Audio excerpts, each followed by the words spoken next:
안녕하세요. 저는 한양대학병원 가정전문간호사 유미순입니다. 가정에 계신 여러 환우분들한테 치료적인 간호를 제공을 해야 될 경우에 이제 의사 선생님들한테 의뢰를 받아서 가정으로 방문하게 되고요. 제 강의가 작은 도움이라도 되길 바라면서 강의 시작하겠습니다.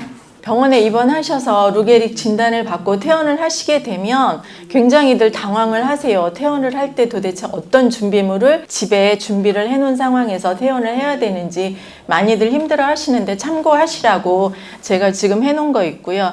보통 이제 저희가 방문하는 환자는 루게릭 3, 4단계 진행이 된 환자분들 위주로 방문을 하는데 그러면 보통 이제 인공호흡기를 가지고 가는 경우가 많아요. 그래서 그림에서 보는 것처럼 인공호흡기 하신 분들은 이쪽에 이 정도는 준비를 하셔야 되고, 기관지 절개관을 했거나 가래가 있어서 흡인을 해야 되는 경우에는 흡인에 관련된 물품을 준비하셔야 되고요. 그리고 호흡기로도 약간 부족해서 산소 발생기까지 하셔야 된다 하면 산소 발생기에 관련된 준비물 하셔야 되고, 위루관을 하든 기관지 절개관을 하든 주변 피부를 소독을 하셔야 되거든요. 그래서 필요한 물품이나 기관지 절개관을 하시고 계신 분들은 여유 튜브 정도는 준비해서 가지고 가셔야 되고요. 구음 장애가 오거나 기관지 절개관을 해서 호흡기를 하시게 되면 의사소통하기가 힘들어요. 그래서 의사소통에 관련된 기구들도 준비하실 수 있으면 하시는 게 좋습니다. 그래서 간단히 정리해봤습니다. 그래서 이렇게 물품들이 준비됐을 때 여기저기 막 흐트러 놓는 게 아니라 물품 정리대를 준비를 하셔서 소독을 하거나 어떤 행위를 할 때는 그것만 다 할 수 있게끔 정리하셔야 집에서 간호하기가 좀 수월합니다. 그래서 위루관 관리 방법에 대해서 말씀드리겠습니다. 위루술이라는 거는 연화곤란, 그러니까 삼킴 장애가 있어서 입으로 섭취가 힘든 경우에 위장관 기능이 정상인 환우분들한테 시도를 하는데 위나 소정에 직접 관을 넣어서 음식을 투여하게 되는 겁니다. 그래서 위루술 적응증은 입으로 충분히 요구량을 섭취 못하는 경우에, 그리고 의식저하로 연화곤란이 발생한 경우에, 그리고 식도천공이나 기관지 식도에 누가 형성된 경우, 그리고 흡임성 폐렴이 반복적으로 오는 경우에 한해서 보통 루게릭 환자는 삼킴 장애로 인해서 반복적으로 폐렴이 오게 되면 위루술을 하게 됩니다. 그래서 위루술은 언제 하느냐? 사례가 자주 걸리거나 삼키기 힘들고 체중이 급격하게 줄거나 피로감이 증가한 경우에는 위루술을 시행하게 되고요. 위루술의 장점은 일단 1시간 이상 적은 양을 힘들게 기침을 하면서 드시면 삶의 질이 많이 떨어지겠죠. 그 시기를 빨리 잘 선택을 해서 삶의 질이 향상이 될 수 있고요. 계속 흡인이 돼서 유발되는 폐렴이 예방이 될 수가 있고, 그리고 생존 기간도 연장이 되고요. 그래서 결론은 내가 이 적응증에 해당하면 빨리 결정을 해서 위루술을 하는 게 좋은데, 환우들 입장에서는 어떤 또 하나의 시술을 한다는 게 결정하기 힘든 순간엔 옆에 있는 가족분들이 도움을 주셔서 시기가 됐다라면 빨리 하시는 게 도움이 될 것 같습니다.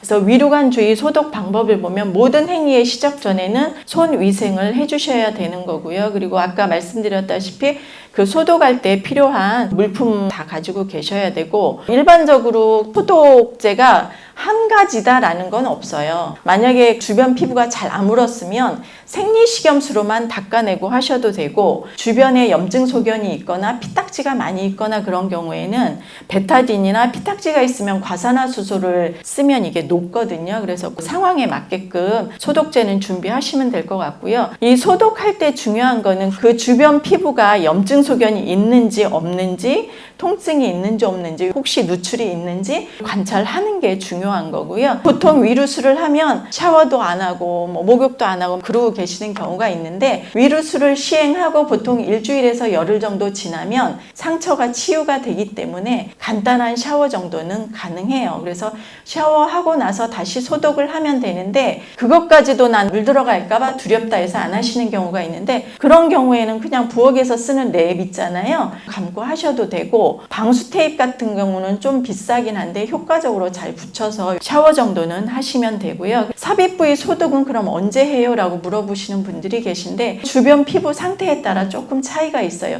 깨끗이 잘 아문 경우에는 굳이 막 무리해서 소독할 필요는 없는데, 주변에 뭐 새살이 있거나 염증이 있거나 있거나 이런 경우는 좀 자주 소독해서 튜브 주변 피부가 건조하게 유지가 돼야 되고요. 과잉 육아 조직이 자라는 첫 번째 이유가 튜브가 막 이쪽 저쪽 움직여서 공간이 생기거나 그러면 그쪽으로 그 과잉 육아 조직이 올라오기 때문에 일단 위루관 고정을 확실히 하셔야 되고, 분비물로 인해서 습하게 되면 건조하게 유지하기 위해서 자주 Y거즈를 좀 교환해 주시면 될 것 같고요.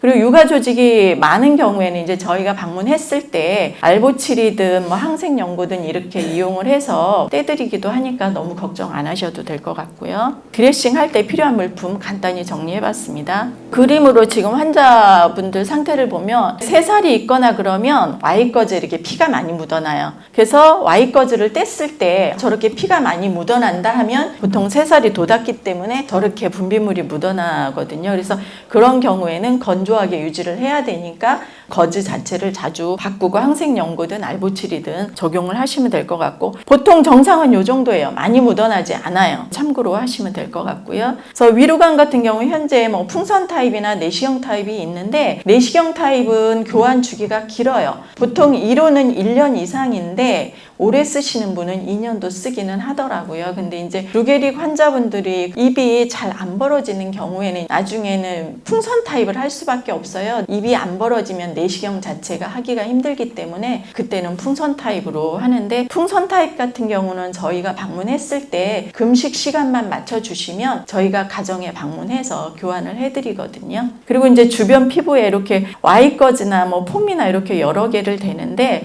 깨끗한 경우엔 굳이 거즈 안 대도 되고요. 아까 습한 경우에는 건조하게 유지를 해야 되니까 이렇게 거즈를 대거나 폼 제품을 사용하기도 하고, 간혹 이렇게 막 반창고로 막 덕지덕지 붙여놓는 경우에 반창고로 인해서 접촉성 피부염이 일어나는 경우가 있더라고요. 그런 경우에는 굳이 붙이지 말고 이렇게 X자로 겹쳐서 해도 상관이 없거든요. 그리고 위루관을 했을 때 이렇게 분비물이 나올 수도 있는데 장내 출혈이 있어서 피가 지금 올라오고 있는 경우거든요. 그래서 이런 경우는 또 병원에 오셔야 되고, 이거 같은 경우는 풍선 타입을 하신 분인데, 풍선 타입은 이제 증류수로 풍선을 부풀려서 고정을 하게 되거든요. 그래서 저희가 방문했을 때마다 증류수 양이 줄었으면 줄은 만큼 다시 넣게 되는데, 이건 풍선이 터져가지고 경관식이 지금 나오는 상황이거든요. 그래서 이런 것도 주의 깊게 좀 관찰하셔야 되고, 풍선인 타입을 하고 계신 경우에 풍선이 터지면 위루관 튜브가 들랑달랑해요. 막 움직이거든요. 그래서 그런 걸로 볼 수 있고요. 이 그림 같은 경우는 내시경 타입인데, 제가 알기로는 현재는 내시경 타입의 위루관이 단종이 됐다고 알고 있어요. 또다시 뭐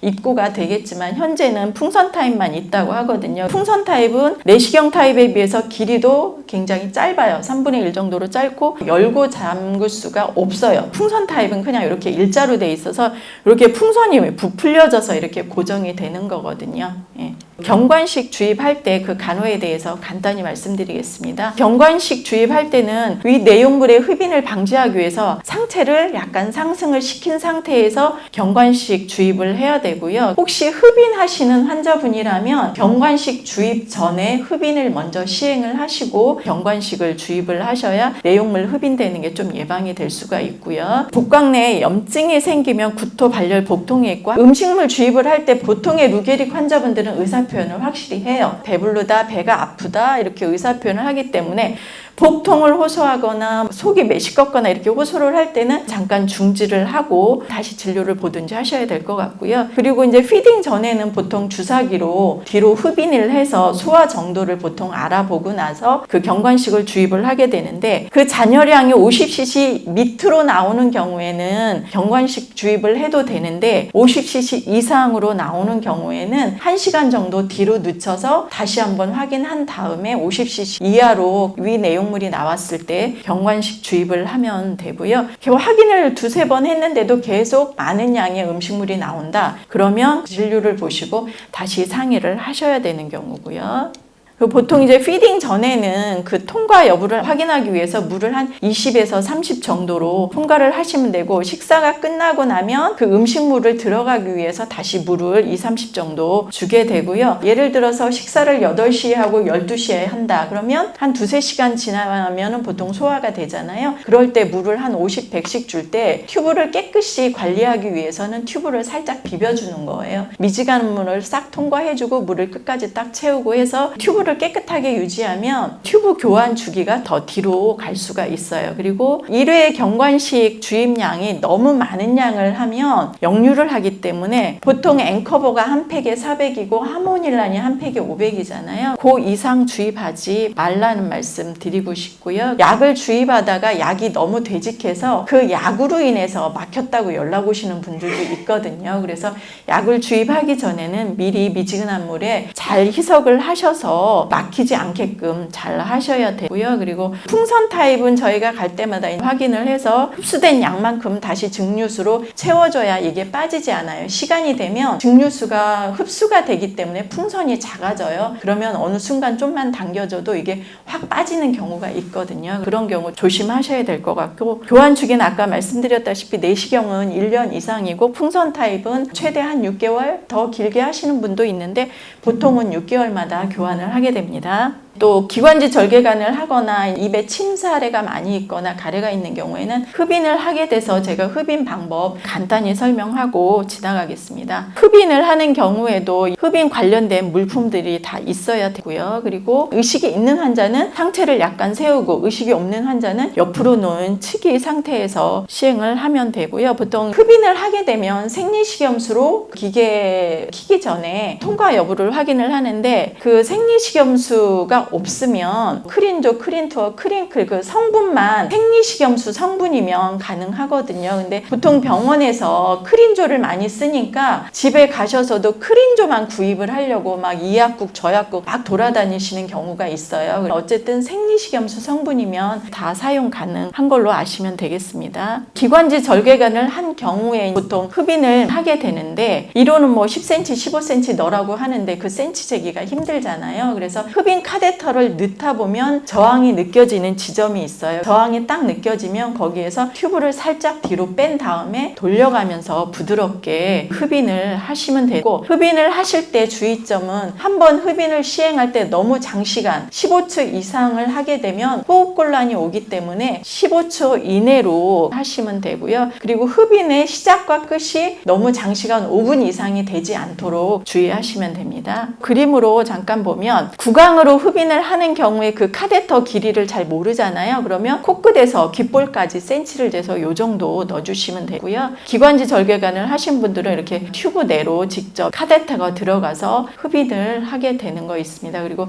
흡인 카데터 같은 경우는 보통 일자가 있고 이렇게 커넥터가 꽂혀 있는 경우가 있는데 흡인 카데터를 넣을 때는 여기를 막으시면 안 되고요. 넣을 때는 막지 말고 넣고 흡인을 할 때는 여기를 막아야 흡인이 되겠죠. 그래서 그런 방법대로 하시면 됩니다. 이런 식으로 기관지 절개관은 흡인을 하게 되고, 침살에 많이 걸리는 분들은 침 흡인기를 이용을 해서 이렇게 물고 계시면서 흡인이 계속 되게 되는 경우고요. 흡인기도 종류가 여러 개가 있는데 총 모양으로 수동 흡인기가 있는데, 수동 흡인기는 가래가 침처럼 물구면 잘 흡인이 되는데 점도가 조금 세면 이 수동 흡인기로는 잘 안 돼요. 이제 일반 흡인기를 보통 사용을 하게 되는데, 정전이 됐을 때 일반 흡인기는 또 사용이 안 되잖아요. 코드를 꽂아야 이게 작동을 하니까. 그래서 정전 시의 대비 목적으로 충전식 흡인기를 가지고 계시는 댁들도 있습니다. 그 정전이 됐을 때 아파트 경우에는 자가 발전기가 있기 때문에 금방 이게 들어올 수 있는데, 그렇지 않은 경우에는 집에서 배터리를 이용을 해서 컨버터나 이런 식으로 갖고 계시는 분도 있고, 요거는 이제 자가 발전기 형태로 해서 아예 환자 있는 가정에 이렇게 설치를 해주셨더라고요. 참고로 한번 찍어봤습니다. 그리고 이제 기관지 절개관에 대해서 말씀드리겠습니다. 기관지 절개관은 목 쪽에 절개를 해서 튜브를 하고 인공호흡기를 적용하든 가래를 뽑든 하게 되는 거고요. 종류가 굉장히 여러 가지가 있는데 단일관이 있고요. 가래가 진해서 자주 교환을 해야 되는 경우에는 이렇게 안에 내관이 하나가 더 들어있어요. 그래서 원 튜브는 저희가 교환을 하지만 이렇게 안에 있는 내관 정도는 가래의 양상에 따라서 너무 진하면 보호자분들한테 저희가 저희가 교육을 시켜서 매일 하는 경우도 있고 가래 물기에 따라서 뭐 2, 3일에 한 번 이렇게 내관 교환하는 경우도 있고요. 그리고 인공호흡기 하시는 분들은 호흡기에서 불어넣는 호흡이 누출이 되면 호흡곤란이 오기 때문에 보통 인공호흡기 하신 분들은 커프가 있는 튜브를 사용하게 되고요. 무게릭 환자분들은 커프 없는 거 못 쓰고요. 보통 뭐 뇌졸중이나 뇌질환이 있어서 호흡기 안 한 환자분들 가래 뽑기 위해서 하는 경우에는 이렇게 단일관을 쓰는 경우요. 요거는 이제 의사소통이 가능한 튜브라고 돼 있는데 튜브에 구멍이 있어요. 그래서 음성이 이쪽을 통해서 나오는 경우가 있고요. 추가 흡인이 가능한 튜브라고 그래서 이쪽에 흡인줄이 하나가 더 있어요. 침사래가 많이 걸리는 분들은 이렇게 추가 흡인이 가능한 튜브로 하시면 풍선 위쪽에 가래를 효과적으로 더 제거를 할 수가 있고요. 이거는 뭐 조절 가능한 튜브라고 그래서 약간 비대해서 이 길이를 조절하는 튜브인데 이거는 현재 대부분의 회사는 다 단종이 되고 한 회사만 지금 남아 있는 걸로 알고 있습니다. 근데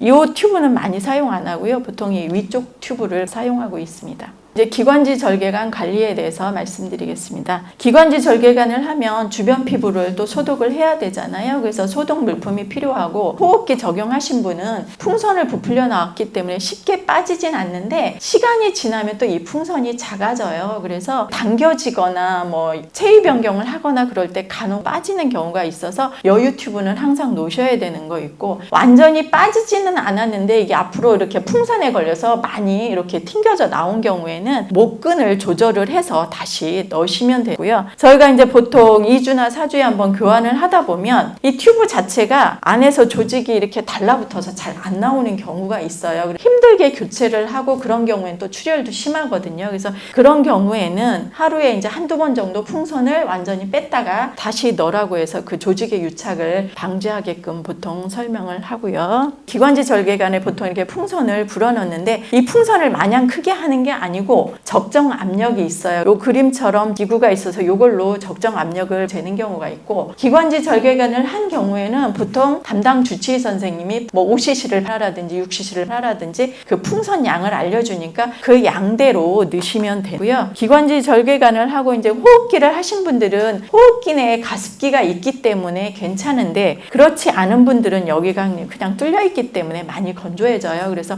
미니벤트라고 그래서 이렇게 구입을 해서 하고 계시는 분들도 있고 그래서 이렇게 해서 가습이 약간 유지가 되기 때문에 가래가 묽게 되는 경우가 있습니다.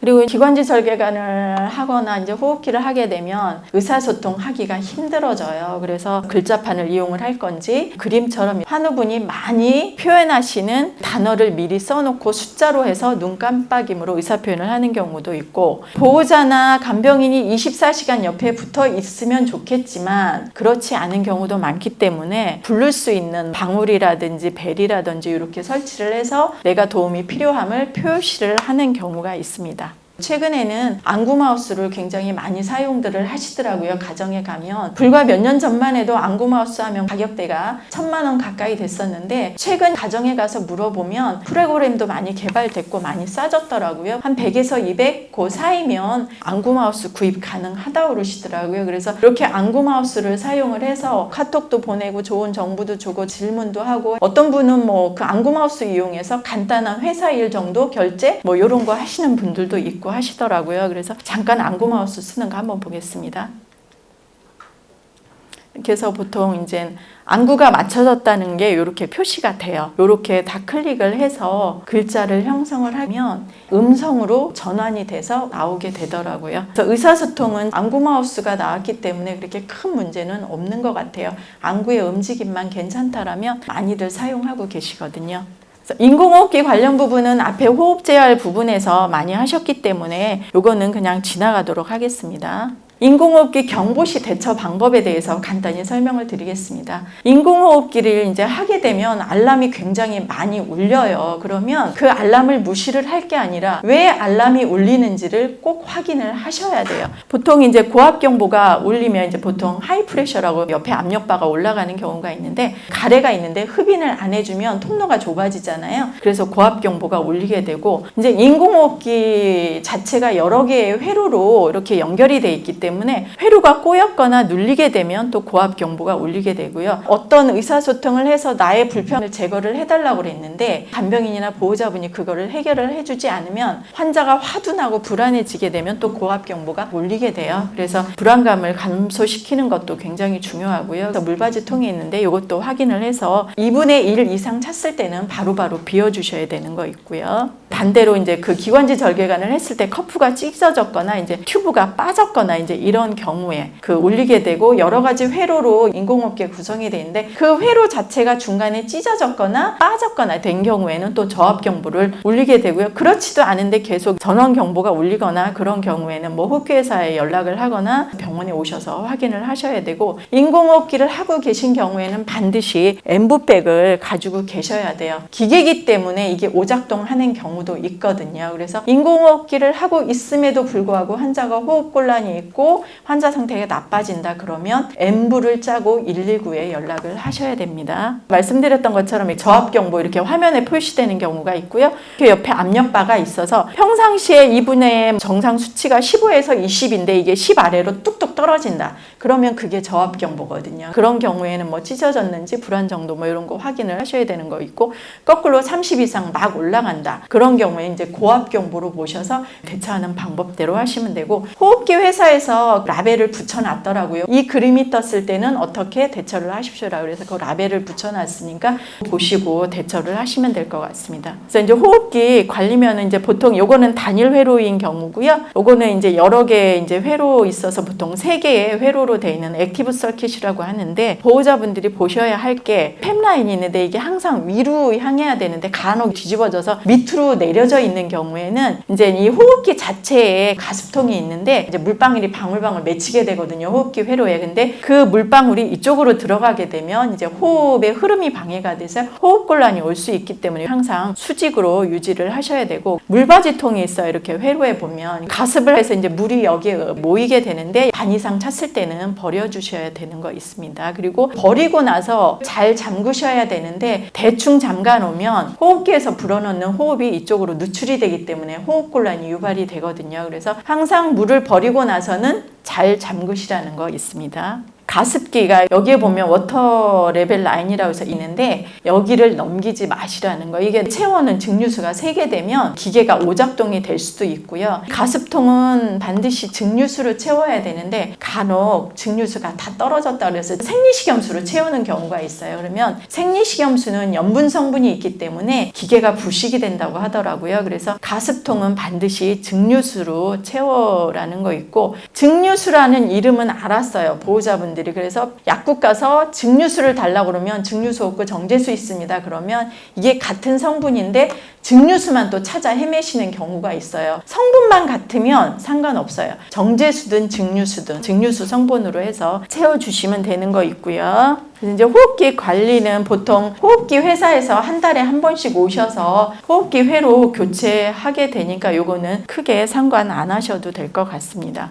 그리고 이제 보통 이제 흡인을 하게 되면 흡인 카데터로 하는데 일회용으로 쓰면 그게 가장 좋아요. 흡인 카데터든 드레싱 제품이든 다 일회용으로 쓰면 좋은데 흡인 카데터 같은 경우에 한 박스가 보통 100개 정도 들었으면 인터넷에서 조금 싸게 구입하면 3, 4만 원대, 좀 비싸게 구입하면 뭐 한 5만 원대 이렇게 되더라고요. 그래서 하루에 여러 번 흡인을 하는 경우에는 이것도 만만치 않거든요. 그래서 소독을 해서 쓰는 경우가 있더라고요. 가정에서. 그런 경우에는 집에서 할 수 있는 방법은 삶는 방법밖에 없거든요. 물로 비벼서 가래 붙은 거 닦으신 다음에 냄비에 끓여서 자연 건조시켜서 이제 쓰는 경우가 있습니다. 락스나 식초를 1대 100으로 믹스를 해서 그 물통에 담가서 세척을 하면 조금 더 잘 세척이 됩니다. 보통 이렇게 끓여서 건조시켜서 사용을 하게 됩니다.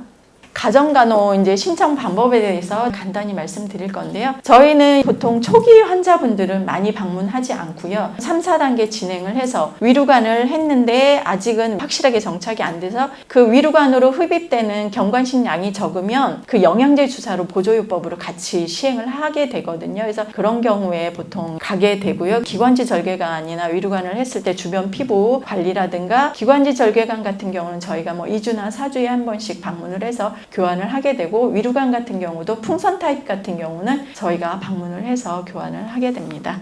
보통 가정간호 신청하는 방법은 입원을 하셨을 때나 외래 오셨을 때 담당 교수님이나 주치의 선생님하고 상의를 해서 주치의 선생님이 의뢰서를 주시면 보호자분들은 전자동의선에 가정간호 신청서가 있어요. 환자 보호자 사인하는 거 있으니까 하시면 이제 저희가 확인을 하고 전화 드리고 방문을 하게 되고요. 저희가 서울 전 지역을 가면 좋은데 저희가 인력이 2명밖에 없고 저희가 1인당 한 100명 가까이 환자를 보고 있고 법적으로 저희가 하루에 평균 7집만 방문하게끔 돼 있다 보니까 저희가 금천구나 도봉구 같은 경우는 현재 제외되고 그 외에 나머지 서울 지역은 방문을 해서 루게릭 환자분을 돌보고 있고요. 저희가 다른 병원 가정간호에 비해서 루게릭 환우분들은 가장 많이 보고 있는 걸로 알고 있어요. 그래서 저희 대상자의 한 60% 정도가 루게릭이라고 생각하시면 되고요. 말씀드린 이제 신청서 이렇게 있어서 이쪽에 이제 사인하게끔 돼 있고요. 이제 보통 교수님들이나 이제 주치의 선생님들이 이렇게 가정간호 의뢰서를 주시면서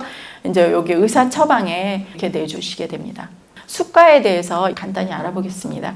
그 루게릭 환우분들은 10% 본인 부담하게 돼요. 산정 특례가 적용이 되기 때문에. 그래서 만약에 내가 일반 환자다, 100% 본인 부담 환자다 그러면 79,000원인데 이거의 10%니까 7,900원이 되는 거 있고요. 몇 년 전부터는 첫 방문에 한해서 가정간호사가 2명이 방문을 하게 되면 50%가 가산이 되는데 저희는 지금 인력적인 문제가 있어서 2명이 가는 케이스는 하나도 없고요. 보통 이제 혼자 방문을 하게 되고요. 요양시설, 요양병원이 아니고 요양시설도 방문을 하게 되는데 요양시설 같은 경우는 더 적은 금액에 의해서 그 가정간호를 할 수 있습니다. 저희가 방문을 하면서 환우분들이 가장 많이 질문했던 거 몇 가지 정리를 해봤습니다. 이제 위루술이 효과가 있는지를 보통 물어보시는데 아까 말씀드린 것처럼 빨리 선택을 하셔서 적정한 시기에 하면 가장 좋은 것 같습니다. 폐렴도 예방이 되고 해서. 그리고 이제 루게릭 환우분들은 삼킴 장애가 있다 보니까 침이 입에 굉장히 많이 고이게 되고 침 사례로 인해서 또 폐렴이 오는 경우도 있거든요. 그래서 침 관리도 굉장히 중요하다고 생각이 되거든요. 보통 처음에 뭐 양에 따라서 거즈든 가제손수건이라고 보통 표현을 하죠. 애기들 그 쓰는 그런 거 이용을 해서 입에 물고 있다가 도저히 안 된다 싶으면 침 흡인기를 구입을 해서 하시는 경우가 있고 이도저도 너무 힘들다 싶을 때는 이제 타액섬이 양쪽에 있는데 방사선 치료로 하시는 경우도 있습니다. 그리고 이제 유료관으로 경관식이 보통 들어가게 되는데 보호자분들이 이제 안타깝다고 경관식만 주입을 해도 충분히 영양이 다 거기에 함축이 돼 있기 때문에 괜찮은데 미역국도 끓여서 주시고 사골국도 주시고 막 그래가지고 위류관이 막 색이 변한 경우도 있고 이게 유착이 돼서 교환 주기가 좀 빨라지는 경우도 있는데 보통은 그 보험되는 앵커버나 하모닐람 당뇨 없는 분들은 그 정도 드시면 충분한 것 같더라고요. 그래서 말씀드리고요. 그리고 또 건강식품을 또 많이들 물어보시는데 고농도 같은 경우는 오히려 또 해를 끼칠 수 있기 때문에 항상 드시기 전에는 주치의나 담당 교수님하고 상의해서 건강식품 드시라는 말씀 드리고 싶습니다. 저는 이것으로 강의 마치겠습니다. 감사합니다.